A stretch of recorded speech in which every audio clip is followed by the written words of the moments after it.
Salut les amis, c'est Vincent, vous êtes sur VincentQuête et j'espère que vous allez bien. Il y a 50 ans, le 24 novembre 1974, on découvrait les os de celle que l'on nommera Lucy, l'Australopithèque. La découverte a été faite en Éthiopie, précisément dans la vallée du Grand Rift à Hadar.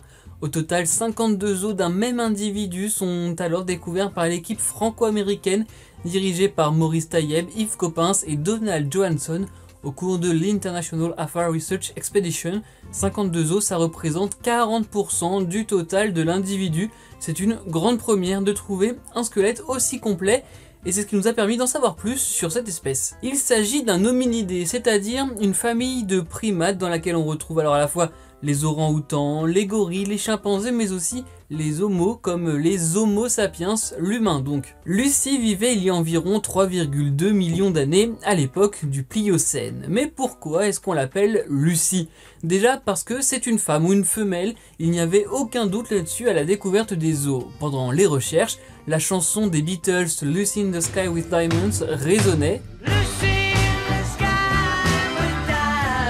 Et c'est ainsi que lui a été donné le prénom Lucy. Pour Donald Johansson, c'est aussi parce que ce prénom a été donné que la découverte a tant fait parler et surtout tant marqué les esprits. Mais ce n'est pas le seul nom de ce spécimen. Au tout début, quand on trouve ces os, ils sont répertoriés sous l'étiquette AL288-1.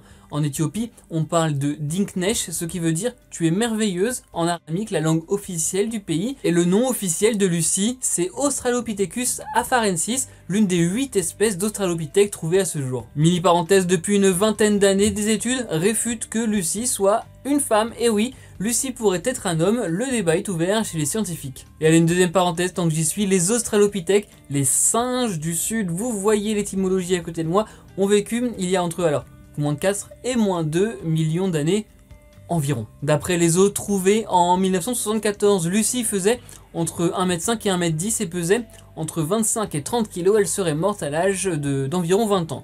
Cette morphologie que je viens de vous décrire ne vaut pas pour toute son espèce. En effet, il existe un dimorphisme sexuel chez Australopithecus afarensis. Les mâles ne sont pas pareils que les femelles. Les hommes sont plus grands et plus lourds. Un autre élément lié à la morphologie. Se tenant debout sur 2 pattes, Lucy pouvait se déplacer, grimper aux arbres et même, oui, se balancer de branche en branche. Lucy était surtout végétarienne mais a pu manger un peu de viande par-ci par-là. Mais est-ce que Lucy est notre ancêtre? On le pensait au départ, notamment à cause de ses traits humains, mais très vite on a compris que non, Lucy n'est pas notre ancêtre. Déjà dans ses mensurations, elle est bien plus petite que nous, son cerveau aussi. Si on reprend le graphique que je vous montrais, elle appartient à une branche inférieure à celle des humains, elle est un pré-humain. On ne descend donc pas de Lucy, mais elle reste quand même l'Australopithèque la plus connue du monde. Un petit mot sur l'évolution, non, elle n'est pas simpliste du singe à l'homme, c'est souvent l'image du buisson qui est prise pour évoquer l'évolution. Au cours des millions d'années qui nous ont précédés, les évolutions se sont faites suivant différentes branches, ce qui conduit à un buisson. Allez, pour finir, depuis 2013, les os de Lucy sont au musée d'Addis Abeba en Éthiopie, là où elle a été découverte. C'est la fin de cette vidéo, merci les amis d'avoir regardé, j'espère que vous en savez plus sur Lucy l'Australopithèque qui n'est pas notre ancêtre. Si vous avez aimé ou appris des choses, je l'espère, likez, partagez et abonnez-vous surtout à ma chaîne VincentQuête. On se retrouve aussi sur Insta, TikTok et Twitter. N'oubliez pas, soyez heureux, restez curieux.